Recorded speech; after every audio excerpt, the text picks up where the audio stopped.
अब देखो, फाइन से रिलेटेड आपको कुछ कुछ चीजें पहले समझना है। बिना बेयर एक्ट देखे हुए पहले समझिए, उसके बाद बेयर एक्ट पढ़िएगा तो बहुत इजीली समझ में आ जाएगा, है ना। Bare act line by line पढ़िएगा तो बहुत जगह पे हो सकता है कंफ्यूजन हो। फाइन में बहुत जगह पे फाइन जो है प्रिस्क्राइब किया हुआ हो सकता है, बहुत जगह पे फाइन हो सकता है नहीं प्रिस्क्राइब किया हुआ होता है। अगर फाइन प्रिस्क्राइब किया हुआ है ना, it shall be punishable with not more than 10,000, ठीक है, not more than 5,000 punishment. Fine जो है वो आपके बीएनएस में बढ़ा दिया गया है, आईपीसी में जो था वो बहुत कम फाइन था, है ना, बढ़ा दिया गया है। तो बहुत जगह पे प्रेस्क्राइब किया हुआ है, तो जहां पे प्रेस्क्राइब किया हुआ है तो वो प्रेस्क्राइब्ड मतलब प्रेस्क्राइब्ड लिमिट दिया हुआ है एग्जैक्टली। तो शायद ही कहीं पर फाइन बताया हुआ है कि एग्जैक्टली इतना ही फाइन देना है, वहां बताता है नॉट लेस देन, है ना, नॉट मोर देन। तो जहां पे जो प्रेस्क्राइब किया हुआ है वहां पे उस प्रेस्क्राइब्ड लिमिट के अंदर ही फाइन देना है, ये तो क्लियर है, इसमें कोई डाउट नहीं है। जहां पे बस बोला है it will be punishable with fine, but वहां कोई लिमिट नहीं प्रेस्क्राइब किया हुआ है, या फिर लिमिट प्रेस्क्राइब भी किया हुआ है तो मिनिमम लिमिट प्रेस्क्राइब किया हुआ है, या तो नॉट प्रेस्क्राइब्ड या फिर मिनिमम लिमिट प्रेस्क्राइब किया हुआ है,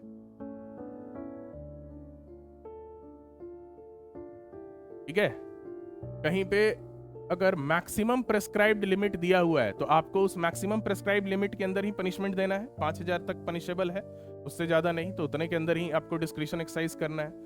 कहीं पे हो सकता है मिनिमम आपको बताया हो, मैक्सिमम नहीं बताया हो, या कहीं पे बस फाइन बता दिया हो, है ना, कोई मिनिमम और मैक्सिमम लिमिट नहीं दिया हो। तो ऐसे सिचुएशन में फाइन जो है वो अनलिमिटेड हो सकता है।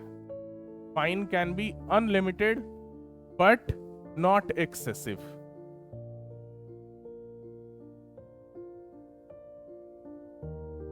फाइन अनलिमिटेड हो सकता है but not excessive. And now what will be excessive, कब आप कहेंगे फाइन एक्सेसिव है, this is question of fact. वो डिपेंड करेगा केस के फैक्ट और सर्कमस्टेंसेस पे, है ना, कोर्ट अपना डिस्क्रिशन एक्सरसाइज करेगा। बट ये ध्यान में रखना है एक्सेसिव फाइन नहीं दे देना है। अब ऐसा नहीं 1 करोड़ रुपया फाइन दे दिए, है ना, 2 करोड़ रुपए फाइन दे दिए, उतना फाइन कोई दे ही नहीं पाएगा, राइट। अगर लिमिट नहीं प्रेस्क्राइब किया हुआ है या बस मिनिमम लिमिट बताया हुआ है तो आप फाइन कितना भी दे सकते हैं, अनलिमिटेड फाइन दे सकते हैं, कोई उस पर लिमिट नहीं है ना, कोर्ट कैन प्रिस्क्राइब। बट वो अनलिमिटेड का मतलब ये नहीं है कि बहुत ज्यादा वो एक्सेसिव होना चाहिए, it should not be excessive. ये पहला प्रिंसिपल है जो फाइन से रिलेटेड आपको समझना है, ठीक है। दूसरा प्रिंसिपल फाइन से रिलेटेड समझते हैं कि अगर बहुत सारे ऑफेंसेस ऐसे हो सकते हैं, ठीक है, जिसमें कि imprisonment as well as fine हो सकता है, इम्प्रिजनमेंट और फाइन हो सकता है, और बहुत सारे हो सकते हैं which is punishable by fine only. 3 तरीके का हो सकता है फाइन से रिलेटेड पनिशमेंट, है ना, imprisonment as well as fine, imprisonment और फाइन, या फिर फाइन ओनली, ठीक है। तो ऐसे सिचुएशन में एक चीज तो आपको ध्यान में रखना है कि अगर किसी ने डिफॉल्ट किया है फाइन में, ठीक है, तो जितना इम्प्रिजनमेंट आप मैक्सिमम उस ऑफेंस के लिए दे सकते थे उससे ज्यादा तो आप नहीं देंगे, ये तो कॉमन सेंस है ना। अब क्वेश्चन है अगर किसी ने डिफॉल्ट किया है फाइन में तो आप वहां पे कितना पनिशमेंट उसको देंगे, because in default of fine उसको इम्प्रिजनमेंट अंडरगो करना पड़ता है। अगर ने किसी ने फाइन में डिफॉल्ट किया है तो he will have to undergo imprisonment, उसको जेल टर्म बिताना होगा अगर उसने फाइन नहीं दिया है तो अगर वो डिफॉल्ट करता है तो कितना इम्प्रिजनमेंट अंडरगो करेगा, ठीक है। तो 3 सिचुएशन हो सकता है, कहीं अगर imprisonment as well as fine है, वहां पे अगर नहीं फाइन दिया तो कितना जाएगा, वो थोड़ा अलग है इससे, जहां पे केवल फाइन से पनिशेबल है। तो उसके लिए क्या रूल्स है उसको समझते हैं।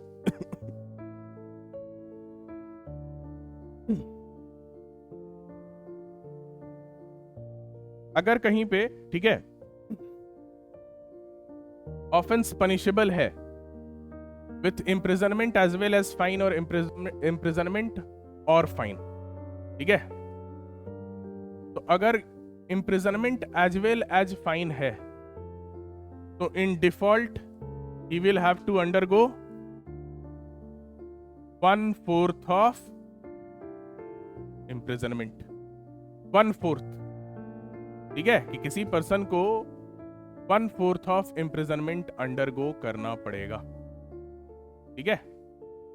अब जैसे कोई ऑफेंस अगर पनिशेबल है 10 ईयर्स से, ठीक है, तो वहां पे 10 ईयर्स में जितने मंथ होंगे उतना आप काउंट कर लेंगे, ठीक है, और उसने जो है फाइन अगर नहीं दिया है तो 10 ईयर्स इम्प्रिजनमेंट अंडरगो करने के बाद 10 ईयर्स जितने भी मंथ में आपको निकलता है उसका आप 1/4 आप कर देंगे, ठीक है। जैसे सिंपल एग्जांपल देते हैं, 3 ईयर्स के लिए कोई ऑफेंस पनिशेबल है, ठीक है, 3 years punishment of imprisonment as well as fine. 3 years में कितने मंथ्स हुए? 36, ठीक है, 36 का 1/4 कितना हुआ? 9 मंथ्स। मीन्स उसको इम्प्रिजनमेंट टोटल कितना अंडरगो करना होगा? 3 साल तो जाना ही होगा, प्लस 9 मंथ्स एक्स्ट्रा जाना होगा in default of payment of fine, ठीक है। अगर कोई ऑफेंस पनिशेबल है इम्प्रिजनमेंट और फाइन से, ठीक है, और वहां पे फाइन नहीं देते हो तो फिर क्या होगा? इम्प्रिजनमेंट मिलेगा, ठीक है। अगर कोई ऑफेंस पनिशेबल है इम्प्रिजनमेंट और फाइन, है ना, कि 2 साल का इम्प्रिजनमेंट या फाइन, 1 ईयर का इम्प्रिजनमेंट या फाइन, 6 मंथ का इम्प्रिजनमेंट या फाइन, तो फाइन नहीं दिए तो इम्प्रिजनमेंट जाओ। ये 1/4 वाला प्रिंसिपल कहां अप्लाई कर रहा है? जहां पे ऑफेंस पनिशेबल है with imprisonment as well as fine, imprisonment plus अगर फाइन है, वहां फाइन नहीं दिए तो उस टोटल इम्प्रिजनमेंट का जो 1/4 टर्म है वो आपको और अंडरगो करना होगा। इम्प्रिजनमेंट और फाइन है, ठीक है, तो वहां पे उसको फाइन नहीं दिया तो उसको जो इम्प्रिजनमेंट का जो टर्म था उस ऑफेंस के लिए उतना उसको अंडरगो करना होगा, वो चाहे सिंपल में हो या फिर रिगरस में। और अगर कहीं पे ऑफेंस पनिशेबल है ओनली विथ फाइन, तो इसके लिए कुछ रूल्स प्रेस्क्राइब्ड है। इसके लिए क्या रूल्स प्रेस्क्राइब्ड है?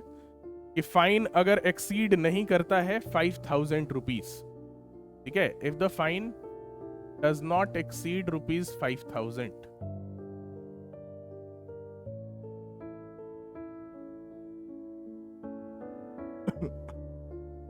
या फिर 5,000 से वो एक्सीड करता है but not more than exceeds 5,000 but not more than 10,000, या फिर तीसरा सिचुएशन होता है where the fine exceeds 10,000। BNS में यही था, आपको बीएनएस में क्या था, सॉरी आईपीसी में क्या था? आईपीसी में था मैक्सिमम जो फाइन का था वो 5,000 था, है ना। मतलब आईपीसी में प्रेस्क्राइब क्या हुआ था कि where the fine does not exceed 2,000, where the fine exceed 2,000 to 5,000 and where the fine exceed more than 5,000, ठीक है, आईपीसी में था। बीएनएस में क्या कर दिया गया है? Where it does not exceed rupees 5,000, तो उसके लिए कितना इम्प्रिजनमेंट अंडरगो करना होगा? 2 months. If the imprisonment is 5,000 to 10,000, then fine is 5,000 to 10,000, then 4 months. And if it is more than 10,000, तो imprisonment कितना देंगे आप? 1 year है ना, 1 year, ठीक है।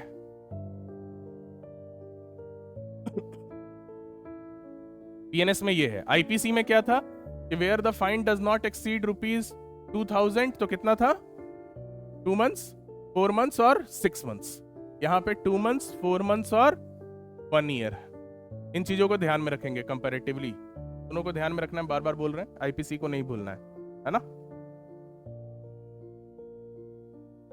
अच्छा 100 में था वहां, 200 टू कितना था आईपीसी में? देखिए इंडियन पीनल कोड में, ओके यस 50 रुपीज था, वहां पे बहुत कम था, है ना, 2000 नहीं था, 2000 मैक्सिमम था आई थिंक।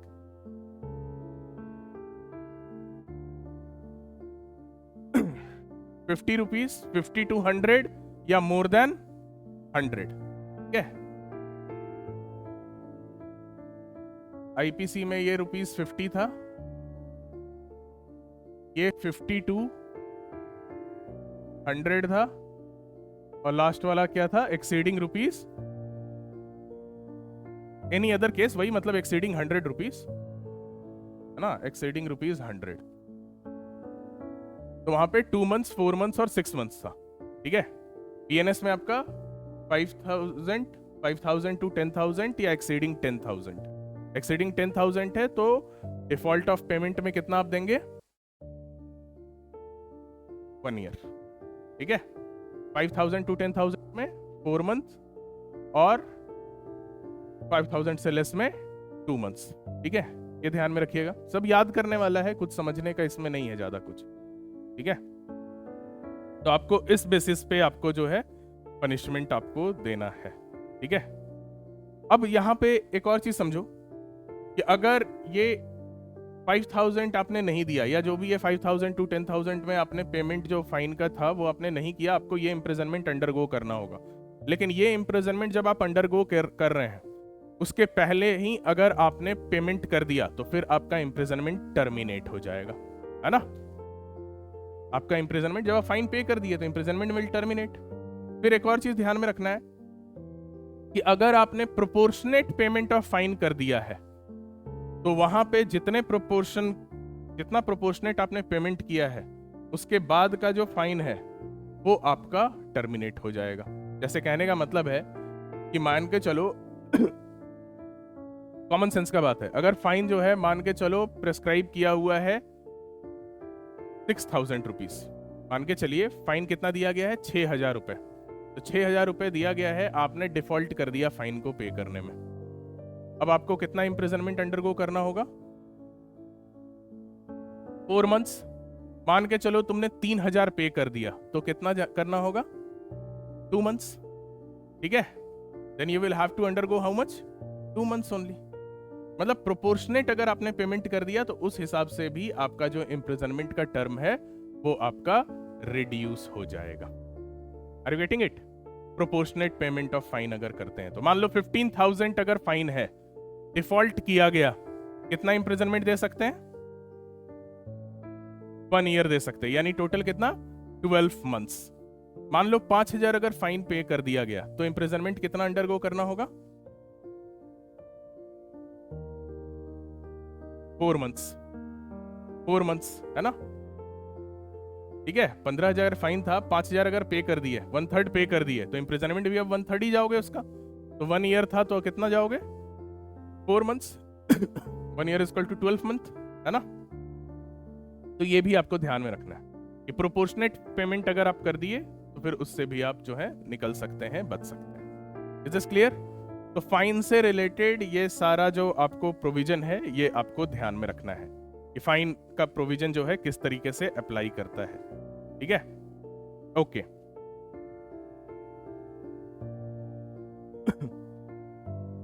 और जो भी फाइन जो कि अनपेड है उसके लिए लिमिटेशन पीरियड क्या है, कब तक आप पे वो फाइन लेवी किया जा सकता है। फाइन के ऊपर, ठीक है, आपका लिमिटेशन पीरियड कितना है,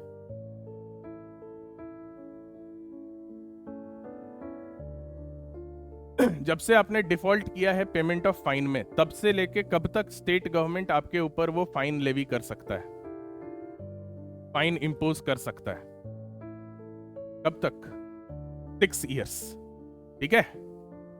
टिल 6 years वो आपके ऊपर वो फाइन लेवी कर सकता है, ठीक है। और मान लो फाइन नहीं कोई पे करता है, ठीक है, fine was not paid and the person died, person का अगर डेथ हो गया तो क्या वो फाइन रिकवरेबल होगा,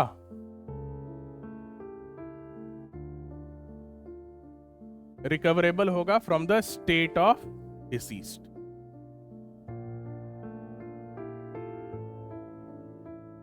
that will be recoverable from the state of deceased. ठीक है, और वो कब तक हो सकता है? टिल 6 years, 6 साल तक। 6 साल का लिमिटेशन पीरियड एक तरीके से प्रिस्क्राइब किया हुआ है। ठीक है, फाइन के कॉन्टेक्स्ट में ये ध्यान में रखना है। Is this clear? ओके।